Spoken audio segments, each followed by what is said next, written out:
Assalamualaikum warahmatullahi wabarakatuh. Yang terhormat Bapak atau Ibu Penguji UKIN PPG dalam jabatan tahap 3 tahun 2025. Perkenalkan, nama saya Nurhayati. Saya merupakan salah satu peserta PPG Darjab tahap 3 tahun 2025 di LPTK Universitas Simalungun dengan NIM 25405005. Terima kasih. Wassalamualaikum warahmatullahi wabarakatuh. Assalamualaikum warahmatullahi wabarakatuh. Waalaikumsalam warahmatullahi wabarakatuh.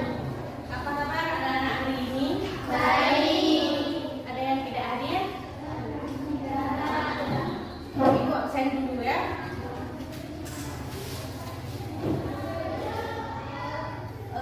Ulfia Rahma Hadir. Fatimah Zuhra Hadir. Syakila Mulyana Hadir. Anissa Humaira Hadir. Fitriani Hadir.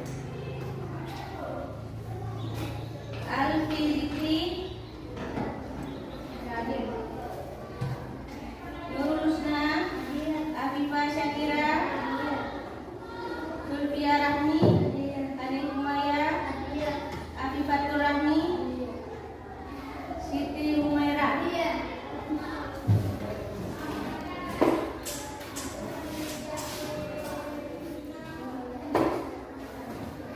Baik, sebelum belajar kita bersama-sama membaca doa terlebih dahulu yang didampingi oleh Ulfia Rahma.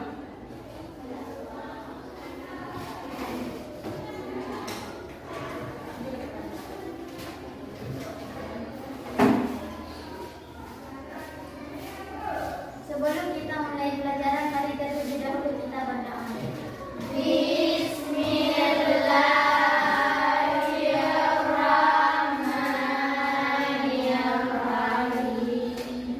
Alhamdulillahirabbil alamin. Ar-Rahmanirrahim. Maliki yaumiddin. Iyyaka na'budu wa iyyaka nasta'in. Ihdinas siratal mustaqim.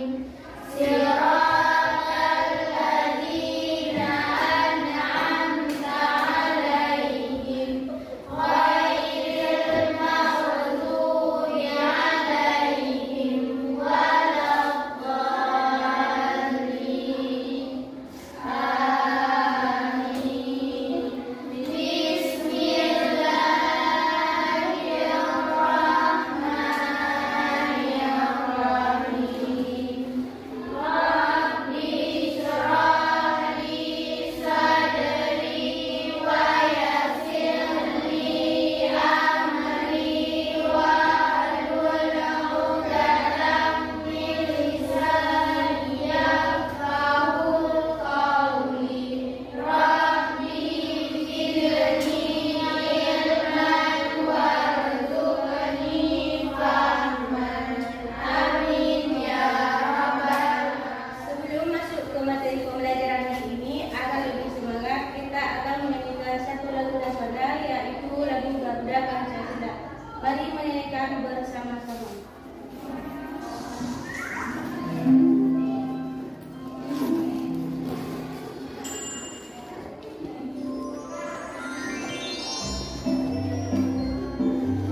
Garuda Pancasila.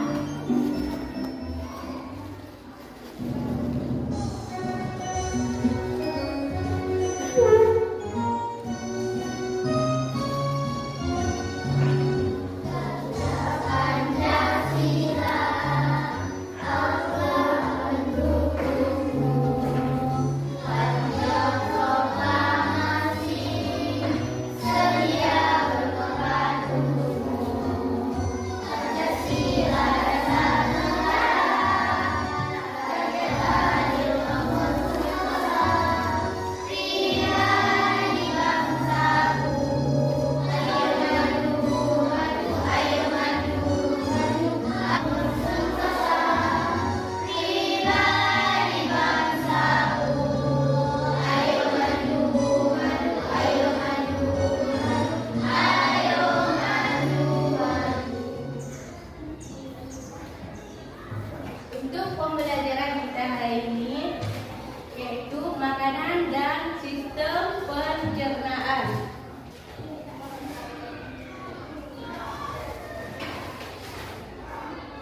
Pendapat, setiap makhluk hidup memerlukan makanan untuk bertahan hidup. Makanan memberikan energi dan zat yang diperlukan tubuh untuk tumbuh, berkembang, dan menjalankan fungsi tubuh. Agar zat-zat dalam makanan dapat dimanfaatkan, tubuh manusia memiliki sistem pencernaan yang berfungsi untuk mencerna dan menyerap zat gizi dari makanan. Selanjutnya, pertama apa? Jenis zat gizi dalam makanan. Makanan yang kita konsumsi mengandung berbagai zat gizi penting, yaitu sumber energi utama, contoh protein membangun dan memperbaiki jaringan tubuh, contoh telur, ikan, lemak, cadangan energi, contoh vitamin menjaga berfungsi. Selanjutnya, organ-organ sistem pencernaan dan fungsinya. Sistem pencernaan dari organ-organ yang bekerja secara teratur, yaitu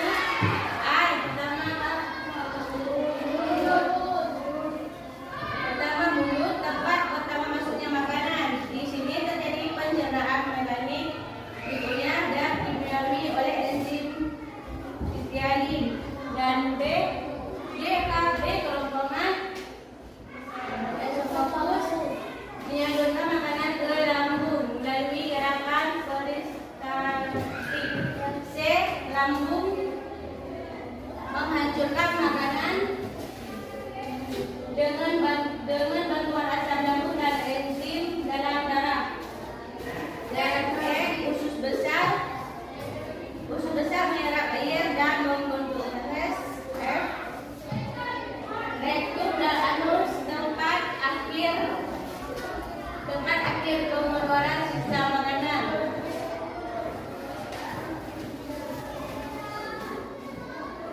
Dan selanjutnya, proses pencernaan makanan. Proses pencernaan terdiri dari pertama apa? Pencernaan mekanik. Pencernaan mekanik, penghancuran makanan secara fisik, contoh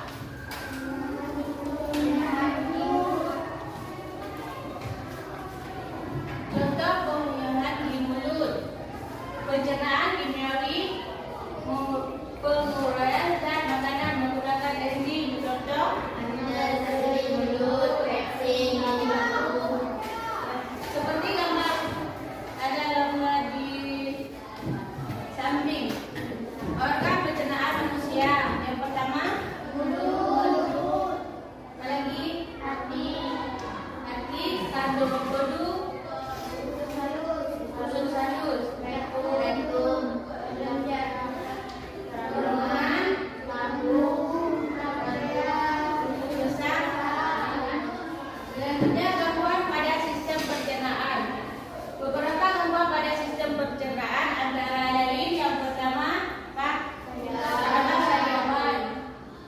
sariawan luka pada mulut atau lidah. Peradangan pada lambung karena asam berlebih. Dan diare, buang air besar terus menerus karena infeksi atau makanan kotor. Sembelit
yang berada dalam sistem pencernaan dikelompokkan menjadi 3 bagian besar berdasarkan fungsinya, yaitu pencernaan, penyerapan, dan pembuangan. Pencernaan adalah suatu proses ketika makanan yang kalian makan dipecah hingga menjadi nutrisi-nutrisi yang kecil. Pencernaan dibagi menjadi 2, yaitu pencernaan secara kimiawi dan pencernaan secara mekanik. Pencernaan secara kimiawi adalah pengolahan makanan yang dibantu oleh suatu zat kimia yang disebut dengan enzim. Pencernaan mekanik adalah proses pemecahan makanan menjadi bentuk yang lebih kecil. Pencernaan mekanik biasanya terjadi di dalam mulut dan lambung serta melibatkan pergerakan fisik yaitu otot. Sementara pencernaan kimiawi terjadi di beberapa bagian dalam sistem pencernaan, seperti di mulut, lambung, dan usus halus. Di dalam lambung juga ada enzim yang membantu mencerna makanan yang kalian makan secara kimiawi. Enzim tersebut adalah enzim pepsin yang merubah protein menjadi asam amino, HCl yang membantu kerja enzim pepsin dan juga bertugas membunuh kuman-kuman yang masuk bersama makanan. Proses penyerapan terjadi setelah pencernaan. Setelah makanan dipecah di dalam dinding saluran pencernaan dan menjadi molekul nutrisi, maka nutrisi tersebut akan diserap dan dibawa oleh darah untuk diedarkan ke seluruh tubuh. Proses penyerapan makanan terjadi di dalam usus halus, sementara usus besar mengeliminasi sisa-sisa makanan yang tak diserap untuk kemudian dibuang. Fungsi organ-organ pencernaan. Di dalam mulut terjadi proses pencernaan secara mekanik dan secara kimiawi. Gigi dan lidah berperan dalam proses pencernaan secara mekanik. Gigi berfungsi untuk memotong, mengayak, dan mengunyah makanan menjadi bagian-bagian kecil, sementara lidah berfungsi untuk mendorong makanan. Pencernaan kimiawi terjadi ketika kelenjar saliva atau ludah yang ada di dalam mulut menghasilkan enzim yang disebut amilase. Enzim amilase berfungsi untuk memecah pati yang merupakan karbohidrat kompleks menjadi glukosa, yaitu karbohidrat sederhana, sehingga sel tubuh kalian mampu menyerapnya. Esofagus adalah bagian belakang mulut yang terdapat 2 saluran. Yang pertama adalah yang menuju saluran napas yang disebut dengan tenggorokan dan berfungsi membawa udara ke paru-paru, serta satu saluran lainnya menuju saluran cerna dan disebut dengan kerongkongan. Ketika kalian makan, maka katup yang disebut epiglotis akan menutup tenggorokan untuk mencegah makanan masuk ke dalam saluran napas. Makanan akan mengandung asam klorida atau HCl yang membunuh kuman-kuman yang masuk bersama makanan yang kalian makan. Makanan yang telah dicerna disimpan sekitar 2 jam atau lebih di dalam lambung. Pada saat berada dalam lambung, bentuk makanan kalian adalah berupa cairan kental. Tahukah kalian bahwa usus halus kalian panjangnya sekitar 6 meter, tetapi diameternya hanya sekitar 2-3 cm. Oleh karena itu disebut sebagai usus halus atau usus kecil. Di tempat inilah terjadi proses pencernaan kimiawi paling lama di antara organ-organ pencernaan lainnya. Ketika sampai ke dalam usus halus, maka makanan kembali dicerna secara kimiawi. Hati dan pankreas mengirimkan zat-zat kimia untuk membantu proses pencernaan tersebut. Hati membuat empedu yang berfungsi untuk memecah lemak yang kita makan menjadi butiran-butiran kecil. Setelah itu dibuat empedu akan disimpan di dalam kantung empedu dan dikeluarkan ketika makanan mencapai usus halus. Pankreas terletak di antara lambung dan bagian awal usus halus untuk menghasilkan enzim-enzim pencernaan yang mencerna karbohidrat, protein, dan lemak. Setelah pencernaan kimiawi selesai, molekul nutrien siap untuk diserap tubuh. Struktur dalam bagian usus berupa lipatan-lipatan kecil seperti jari yang disebut dengan villi, berguna untuk memperluas area penyerapan. Saat makanan mencapai usus halus, semua nutrisi telah diserap. Yang tersisa hanyalah air dan sisa-sisa makanan yang tidak dapat dicerna, seperti serat atau biji-bijian. Air dan sisa-sisa makanan tersebut dibawa ke usus besar. Di dalam usus besar terjadi proses penyerapan air, sementara sisa-sisa makanan siap untuk dikeluarkan. Panjang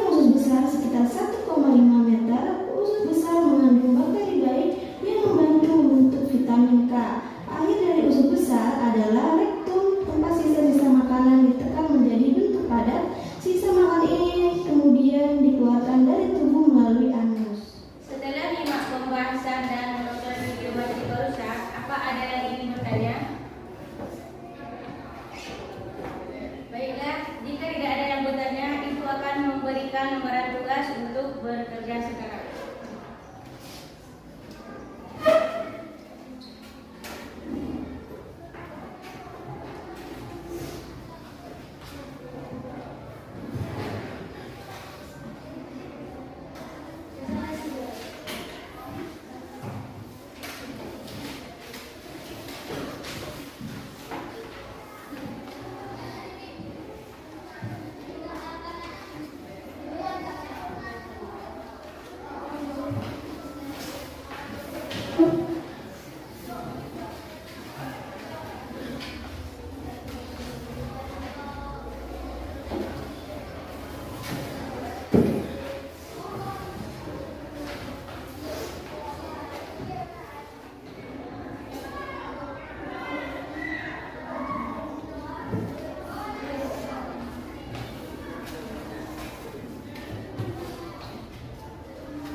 penghancuran fisik. Contoh, mengunyah bimbu.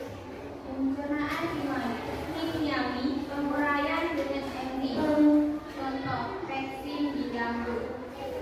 Hal keempat, mengapa ayat sangat warahmatullahi wabarakatuh? Waalaikumsalam warahmatullahi wabarakatuh.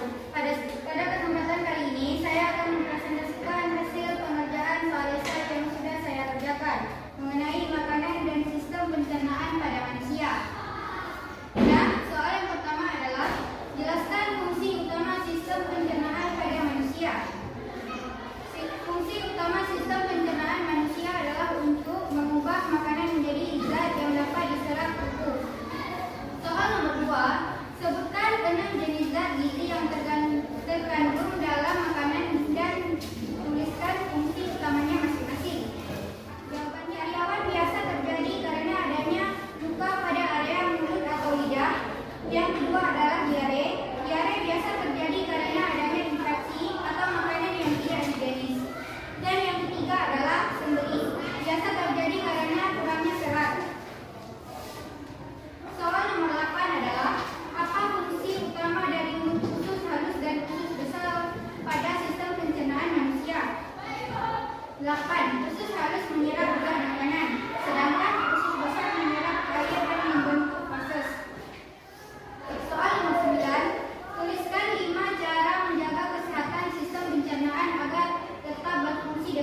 presentasi dari saya. Ada yang ingin bertanya?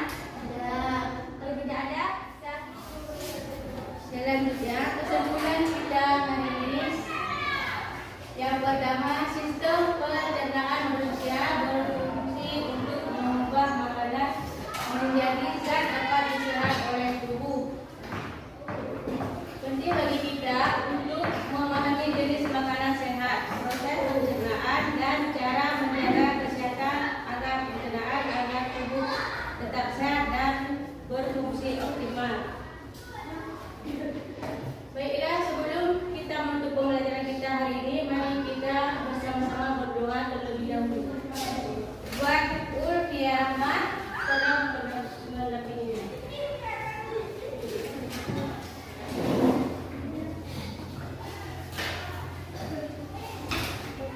baiklah sebelum